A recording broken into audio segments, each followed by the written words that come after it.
Belle Gunnes was born Brunhild Paulsdatter Storseth, in Selbu Sør-Trøndelag, Norway, on November 11, 1859 to Paul and Berit Storseth. She was the youngest of 8 children. Nicknamed Hell's Belle, was a Norwegian-American serial killer who was active in Illinois and Indiana between 1884 and 1908. Gunnes is thought to have killed at least 14 people, most of whom were men she enticed to visit her rural Indiana property through personal advertisements, while some sources speculate her involvement in as many as 40 murders.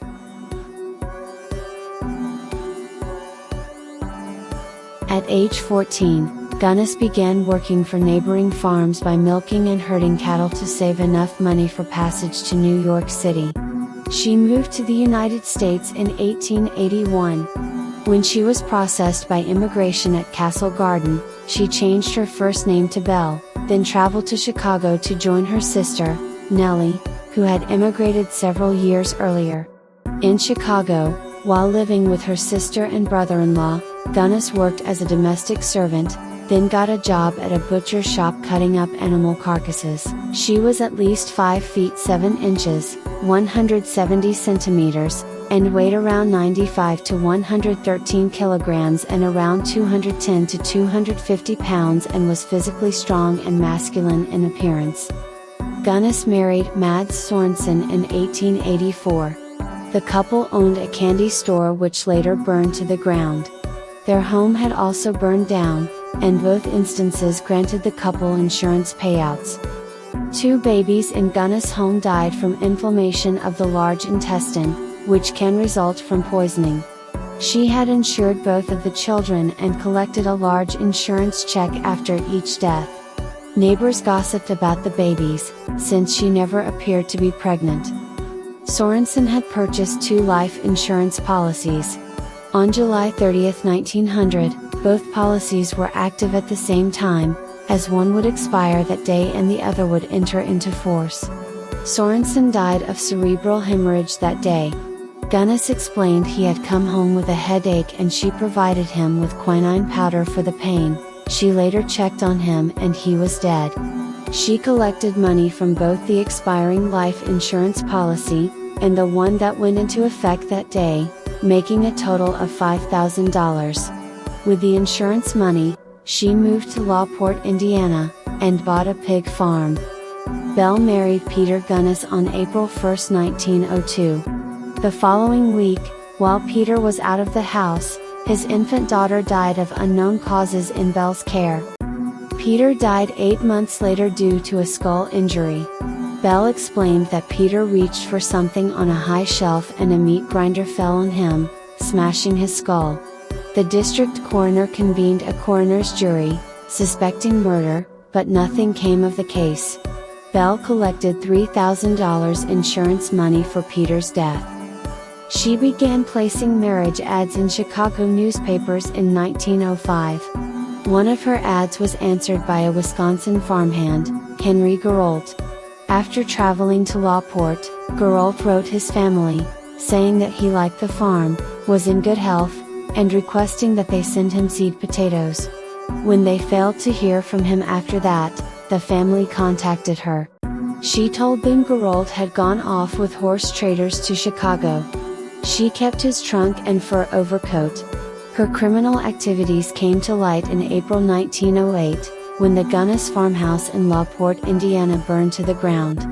In the ruins, authorities found the bodies of a headless adult woman, initially identified as Belle Gunnes, and her 3 children.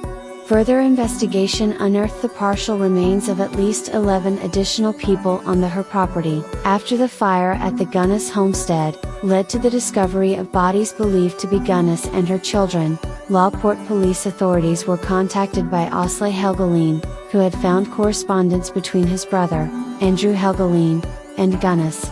The letters included petitions for him to relocate to Lawport, to bring money, and to keep the move a secret.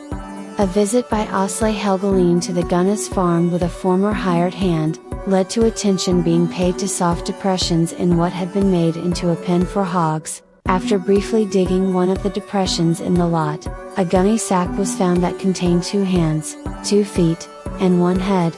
which Helbeline recognized to be those of his brother. Immediate inspection of the site revealed that there were dozens of such slump depressions in the Gunnes yard, and further digging and investigation at the site yielded multiple burlap sacks containing torsos and hands, arms hacked from the shoulders down, masses of human bone wrapped in loose flesh that dripped like jelly, from trash-covered depressions that proved to be graves.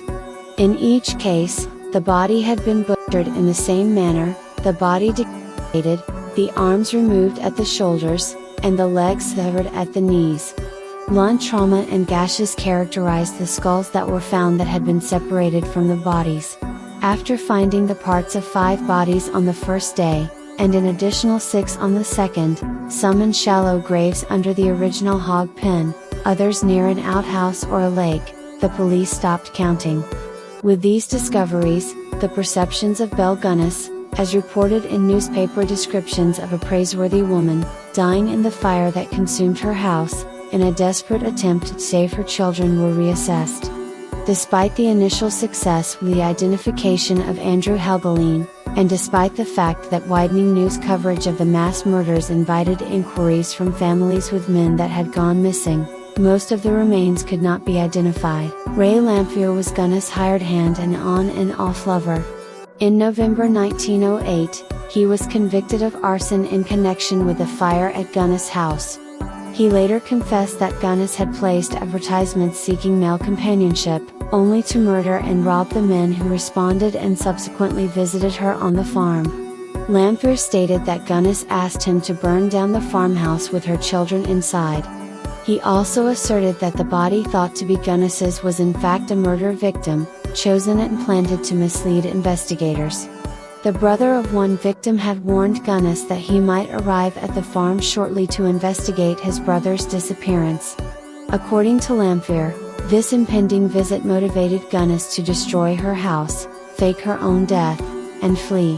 When Lamphere was arrested, he was wearing John Moe's overcoat and Henry Gerolt's watch. Belle Gunnes was pronounced dead, even though the doctor who performed the postmortem testified that the headless body was 5 inches shorter and about 50 pounds lighter than Gunnes. No explanation was provided for what happened to the body's head. Whether Gunnes died in the fire or escaped remained uncertain, although the sheriff blamed a Chicago American reporter for inventing the escape story. Reported sightings of Gunnes in the Chicago area continued long after she was declared dead.